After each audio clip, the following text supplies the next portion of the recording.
Welcome to Fix It Home Improvement, covering projects that every homeowner should know and great products for home and garden. Hi, I'm JC, and this is where we share weekly home improvement tips. I'm here with my co-host, Cindy. Hello, JC. Hi, Cindy.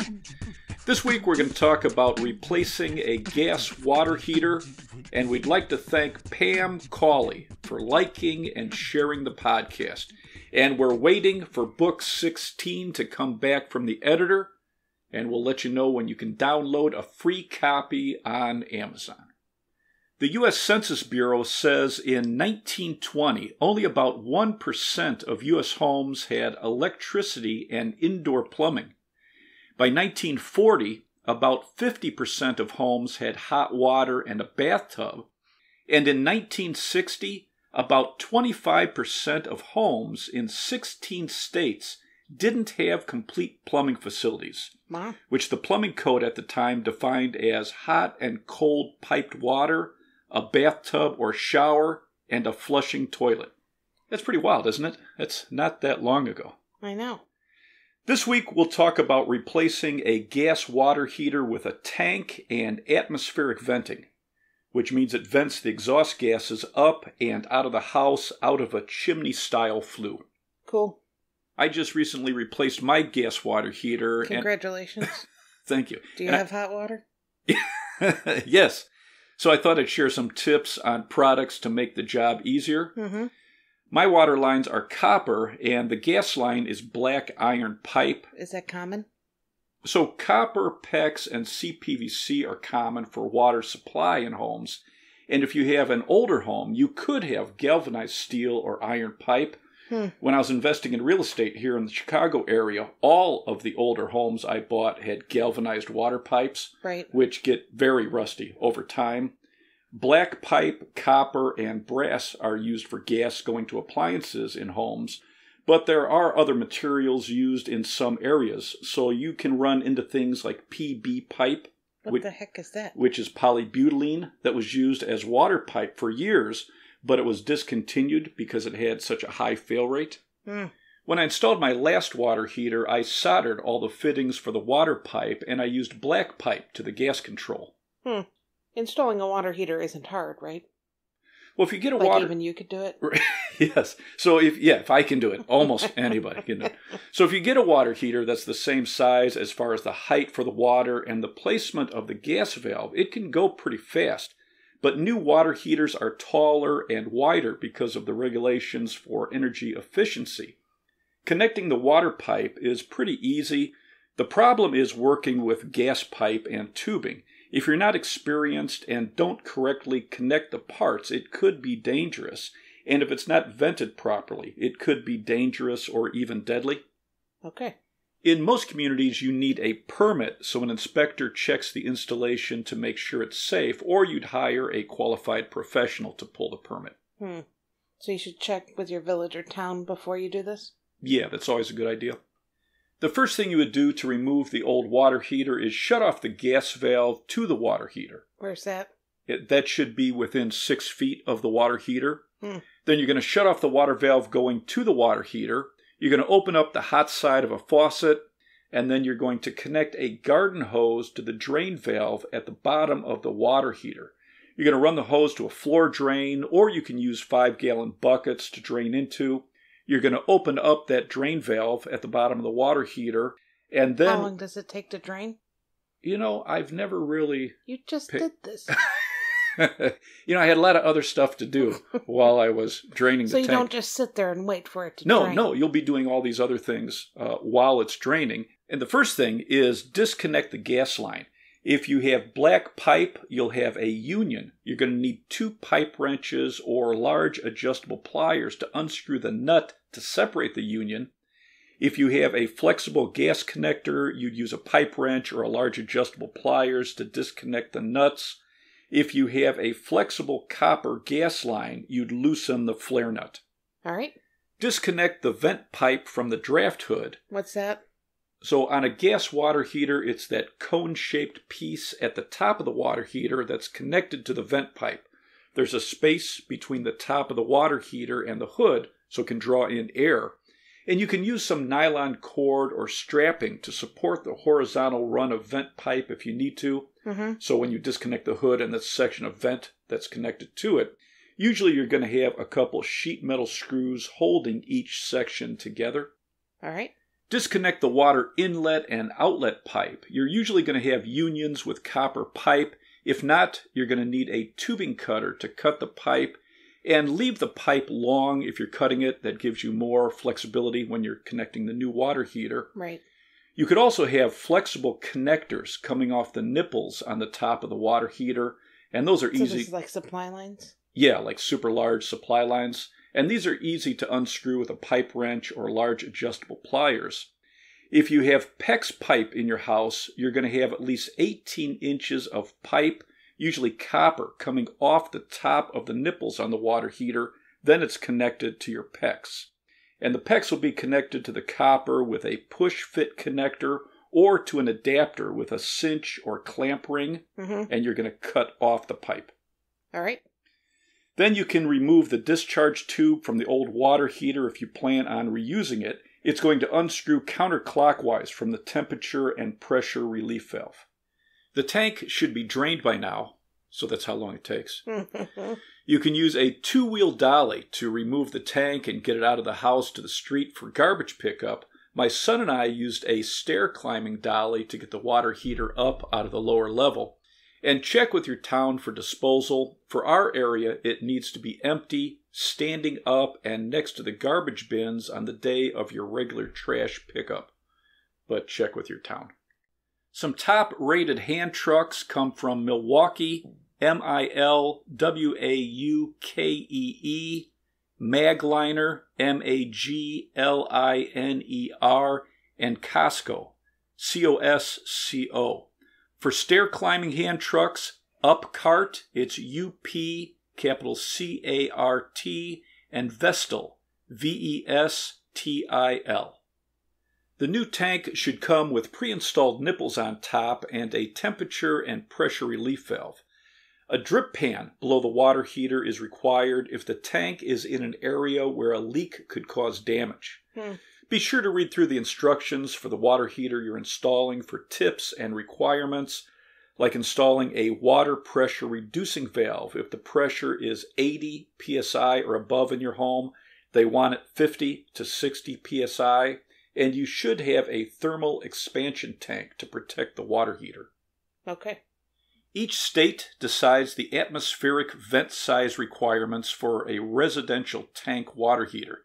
The most common size has been 3-inch vent pipe, but some new gas water heaters need 4-inch vent pipe because of higher BTUs, so that's a good thing to check before you purchase a replacement water heater.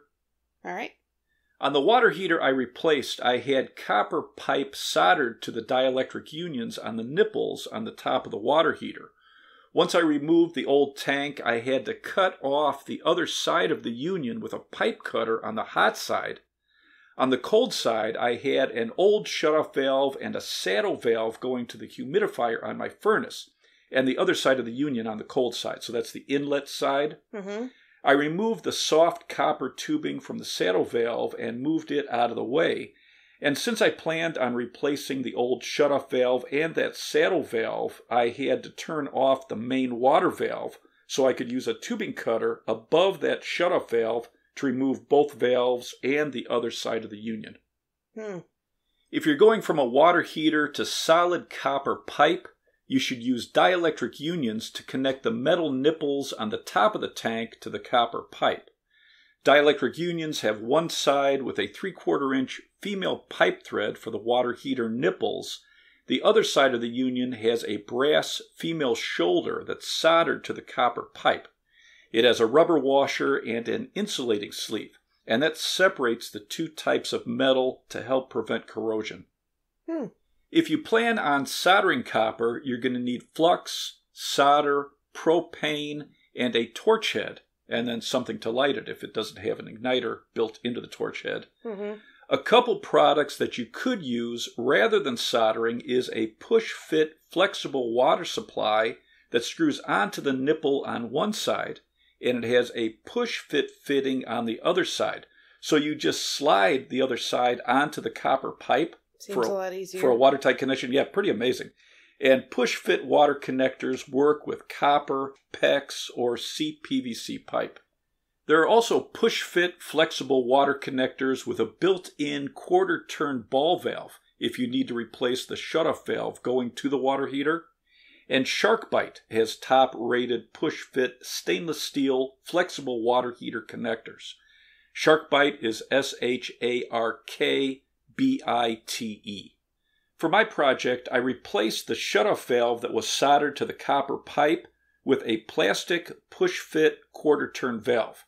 I cut off that old valve, I deburred the end of the copper pipe, and pushed on the new shutoff valve. So, super easy. Super easy. I then cut a short piece of copper pipe and deburred the ends. I pushed it into the other side of the valve. What do you mean by deburr? You want to smooth the end of the pipe so there's no sharp pieces. For push-fit connectors, you want to use a rotating tubing cutter on copper and a sharp tubing cutter on plastic pipe to get a clean, straight cut for a secure connection. And then you need to clean off and deburr the end so it doesn't damage the O-ring in the valve or the connector you're using. So under the plastic push-fit valve, I have a short length of copper pipe. I used a brass push-fit T-valve with a 1/4-inch quarter-turn valve for my 1/4-inch copper tubing that goes to my humidifier. I then cut another length of copper pipe to go from the brass T to the new dielectric union on the inlet side of the water heater. So these fittings are going to be more expensive, the push-fit fittings? Right. But you don't have all the extra stuff like propane, the torch, the solder, that you probably aren't going to use. I mean, all that stuff is cheaper than the push-fit fittings, but it's easier. Yeah, push-fit fitting is much easier, and you have no learning curve. Right, because how much solder do you use? Right. Who solders anymore? Right. Yeah, especially if you're not going to be doing a lot of soldering projects around your house. But I mean, seriously. Right, for the average homeowner, this is a really nice alternative to soldering. Well, even if you're a super-duper homeowner, how often do you solder? Right, true. Rather than soldering the pipe to the brass shoulder on the union, I used Just for Copper to connect the copper pipe to the union. Just for Copper is a liquid that will bond copper pipe and connectors without soldering. It sets up in 10 seconds and holds 200 psi in 7 minutes and holds 500 psi in 60 minutes. So it's cool. It is very amazing. How do you use it? So you're going to sand the outside of the copper pipe with 60 grit emery cloth, and you're going to sand the inside of the connector with 60 grit emery cloth. You apply a bead of the Just for Copper on the inside of the connector and a bead completely around the outside of the copper pipe. You insert the pipe into the connector and you rotate it so it spreads the liquid, but you have to position it within 10 seconds. Then you want to leave it undisturbed for 1 minute. Then you can work with the parts after 7 minutes, which is pretty cool. And I use this to connect the copper pipe to the unions on both sides. So it comes in a squeeze bottle, like a bottle of glue? Right. So you don't need like a caulk gun or something? Yeah, and most hardware stores I've seen carry this, but a lot of people don't know about it. And it's Just for Copper. They should. Well, it's pretty cool. It's a nice alternative. And Just for Copper is JUST, capital FOR, capital COPPER. To connect the female IPS side of the union to the nipples on the water heater, use plumber's pipe thread sealant paste or plumber's tape, PTFE tape, and you're going to put that on the male threads. If you use plumber's tape, wrap it clockwise 3 to 5 times around the nipples. And that prevents leaks? Right. IPS is iron pipe size? Right. Look at me, knowing stuff. Once you've connected the water inlet and outlet pipes, connect your discharge pipe to the temperature and pressure relief valve. You don't want to reduce the size of the pipe. That's going to be a 3/4 inch female iron pipe size. And you need a pipe that can withstand 250 degrees Fahrenheit, like copper or PEX. It should end no more than 6 inches above the flooring or a drain. And you never want to cap or plug the temperature and pressure relief valve or the discharge pipe. It could potentially cause the tank to explode under certain conditions. Okay. Once the water pipes are connected, you can start to fill the tank. So how long does that take? I've never really paid that much attention. So turn on the main valve to the water heater and leave the hot side of the faucet open and remove the aerator so debris doesn't get caught in it. When the tank fills and water starts coming out of the faucet, let it run for about 3 minutes to make sure all the air is out of the water heater. Then you're going to turn off the faucet and replace the aerator. If you have solid black pipe connected to your gas control, you're usually going to have to change the pipe for a new water heater. The newer water heaters are taller and wider, and usually the placement of the gas control is different, especially if you're replacing an older one. So the pipe isn't going to line up the same. Right. For the new water heater I put in, I removed the black pipe coming out of the old gas control, which went to a T, and I connected it to the new gas control. The bottom of the T should have a 3 to 6 inch pipe with a cap on the end, and they call this a drip leg. It catches debris or moisture in the line to protect the gas control, and that drip leg needs to be vertical. I removed the pipe coming off the gas shutoff valve and connected a flexible gas connector between the shutoff valve and the top of the T coming out of the gas control. And this was much easier than buying new black pipe and connecting solid black pipe from the valve to a union to the gas control. Tell me about it. So it's a nice alternative. A flexible gas connector comes with 2 fittings. You're going to have a male or female IPS end and a flare end that connects to the flexible gas line. You'd use thread seal tape or paste to the male side of the pipe or the male side of the fitting. For most connections, you would have a male thread on the fitting that you would screw into the gas valve and a male side on the other fitting that you would screw into the top of the T above the drip leg. Once the fittings are tightened down, connect the gas connector to the flare ends and make sure you don't over-tighten those connections. Right. Turn on the gas and check all the connections with a gas leak detector. What's that? So gas leak detector is a liquid that will show bubbles if the connections aren't airtight. If you see bubbles, you're going to turn off the gas and tighten the pipe or fittings, then check it again. So this is something you buy? Yeah, you can pick this up at a hardware store or a home center. A couple top-rated gas leak detectors come from Oatey, O-A-T-E-Y, and Brasscraft, B-R-A-S-S, capital C-R-A-F-T. Connect the draft hood that comes with the new water heater. Some are going to have slots that the legs slide into. Some are screwed into the top of the water heater. Connect the exhaust vent pipe to the draft hood. Use sheet metal screws to keep the sections connected. If the new water heater is taller, make sure you have the correct slope on the vent pipe. Check your manual. It's usually an upward slope of 1/4 inch per foot. After the gas line is connected and turned on and your vent is connected, you can light the water heater. The new water heater I installed is a Reliance water heater, and it has a Honeywell electronic gas control valve, which is popular with water heater manufacturers. Check your manual for your model, but if you have a new Honeywell electronic gas control, you're going to turn the control knob to pilot, press in on the control knob and hold it down. Then you're going to press the igniter button every second or two until you see the status light start to flash. It could take a minute or longer to bleed out the air, but once the status light starts to flash, you're going to release the control knob and then adjust it to the temperature that you want. Okay. On a Honeywell gas control, you can turn the control knob to hot, which is about 120 degrees Fahrenheit. A is about 128 degrees Fahrenheit. B is about 138 degrees Fahrenheit. C is about 147 degrees Fahrenheit. And very hot is around 160 degrees Fahrenheit. Below 120 degrees Fahrenheit, it can create a risk for bacteria that could be harmful, like the bacteria that causes Legionnaire's disease.